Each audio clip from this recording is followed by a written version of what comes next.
quote. There is a class of colored people who make a business of keeping the troubles, the wrongs, and the hardships of the Negro race before the public. Some of these people do not want the Negro to lose his grievances because they do not want to lose their jobs. There is a certain class of race problem solvers who don't want the patient to get well. That was said by Booker T. Washington.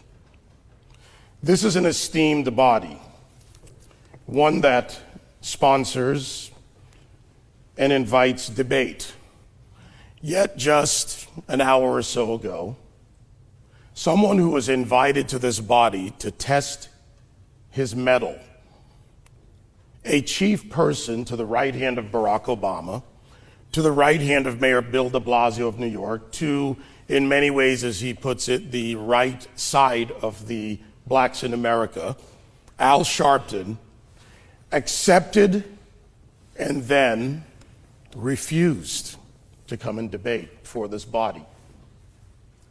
Attorney General Eric Holder, Attorney General of the United States, said that America is a nation of cowards when it comes to race.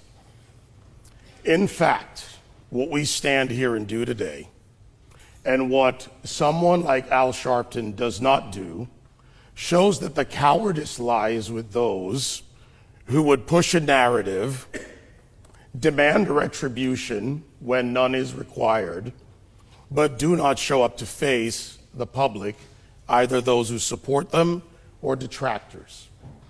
Why is that important to what we do here today? It has been said before, but I will repeat it. The proposition that America is institutionally racist requires that something creates an environment. Two things create an environment for slavery or racism, and they are needed for it to exist. One is a social contract, as in the South during slavery. Two, codified law. Neither of those things exist in American culture today. And in fact, if they did exist as such, then the UK would also be guilty of same. The British Social Attitudes Survey of 2001, 25% of Brits are very or little prejudiced against people of other races. In 2013, 30% of Brits are very little prejudiced or little prejudiced against people of other races. I also reject that because it is a survey. It is a poll. It is not a reflection of the British community, nor is it a reflection of the American community. The issues of racism and prejudice will always exist. That is something we can state honestly and factually.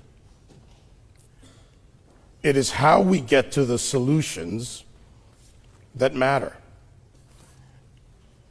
Abraham Lincoln, as my colleague said, fought a war to preserve the Union.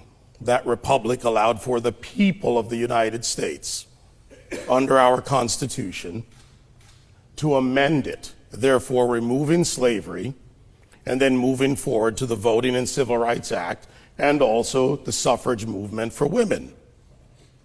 These are great acts in our society. The issues that plague blacks in America, or anyone who is disadvantaged, have too many factors for me to address in 8 minutes or 8 hours.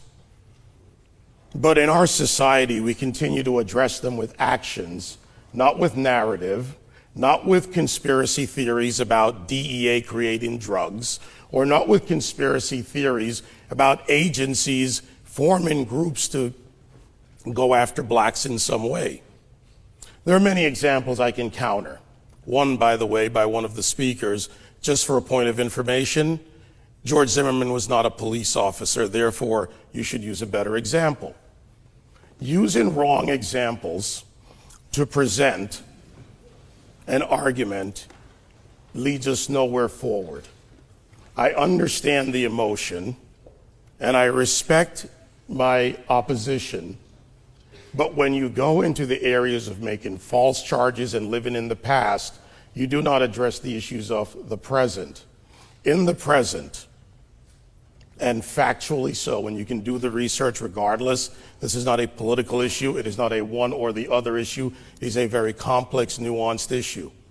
If you find in your heart that America is not advanced as a nation, then you must accept that Britain has not advanced as a nation.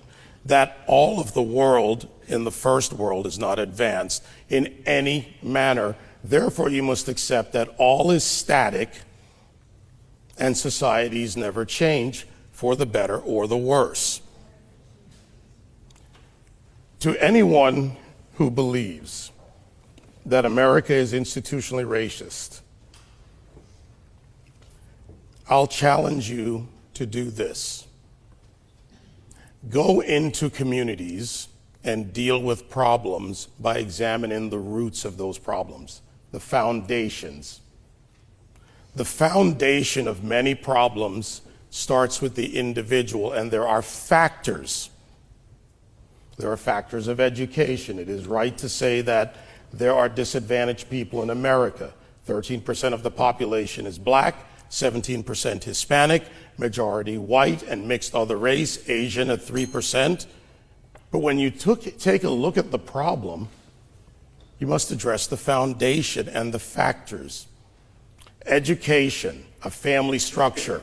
In the 1960s, 80+% of blacks were two-parent homes.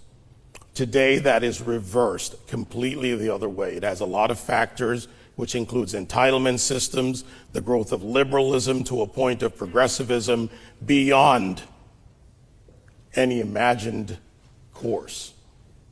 Education comes from a strong or blended family unit. That is your best path to success.